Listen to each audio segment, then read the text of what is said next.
Régulateur de niveau pour piscine, attention. Bonjour et bienvenue, je suis Patrice, technicien, formateur, expert piscine depuis près de 10 ans.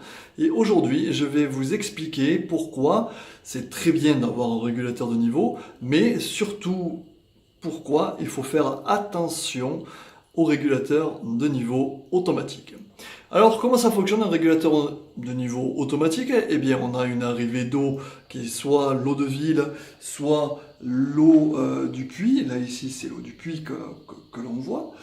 Et on a l'eau de sonde qui est soit dans un bac tampon, soit un flotteur simplement qui va dire bon, mais on remplit la piscine parce que je vois que je suis un petit peu bas, soit je remplis pas la piscine. Alors ce qui se passe, c'est bien et c'est pas bien. Alors c'est super bien parce que votre niveau d'eau est tout le temps nickel, c'est-à-dire que quel que soit le niveau d'eau de la piscine, eh bien le régulateur de niveau va la remplir au bon niveau tout le temps, donc vous n'aurez pas de problème de désamorçage de pompe ou quel que soit le problème lié à un niveau d'eau qui est régulé automatiquement. Sauf que là où c'est un petit peu plus coquin, c'est lorsque vous avez une fuite qui se déclare dans la piscine. Alors pourquoi? Parce que quand vous avez une fuite qui se déclare à la piscine, que vous ayez un liner, une piscine en dur, ou une piscine en coque, ou quoi que ce soit, ou une fuite au local technique, par exemple la vanne d'égout, le tuyau d'égout qui laisse passer de l'eau, eh bien vous ne vous en rendez pas compte parce que certains modèles ne sont pas équipés de sécurité de sur-remplissage.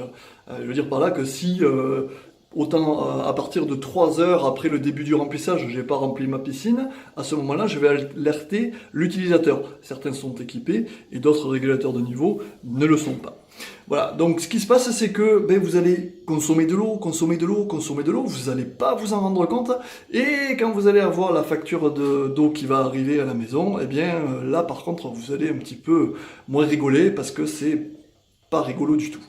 Surtout quand on a des grosses sommes. Pour une petite histoire, j'ai une cliente un jour qui m'appelle en me disant Patrice, j'ai une grosse facture d'eau. Je dis ah bon, grosse, c'est-à-dire?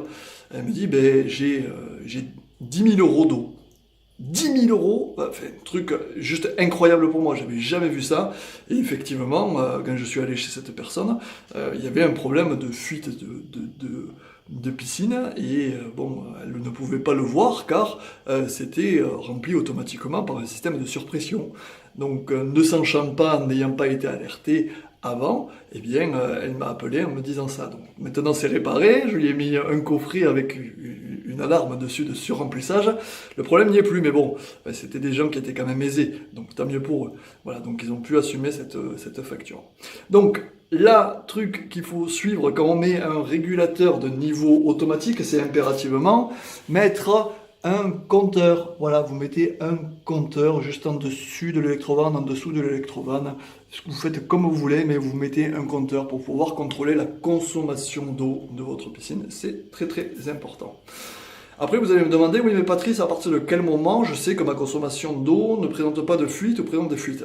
Ce que j'ai envie de vous répondre, c'est, en fait, c'est chaque piscine est différente, selon les lavages que vous allez faire de filtres, selon la fréquentation des baigneurs, selon l'ensoleillement et donc l'évaporation. Donc il y a beaucoup de facteurs qui rentrent en jeu et ça c'est à vous de l'équilibrer. C'est-à-dire que si par exemple pour une semaine de fréquentation normale vous avez perdu, je sais pas, je dis une bêtise peut-être, 1 mètre cube d'eau et que pendant 4-5 semaines ça fait 1 mètre cube d'eau et d'un coup vous montez à 7-8 mètres cubes d'eau, c'est à ce moment-là que quand ça a commencé 7-8 mètres cubes d'eau à consommer qu'il faut se poser les bonnes questions. Mais au moins vous avez un œil dessus. Et c'est très important, car quand la facture elle arrive, eh bien c'est pas super rigolo. Là, le coffret qui est présenté, c'est un coffret d'une marque qui est très très honorable, avec laquelle je travaille beaucoup.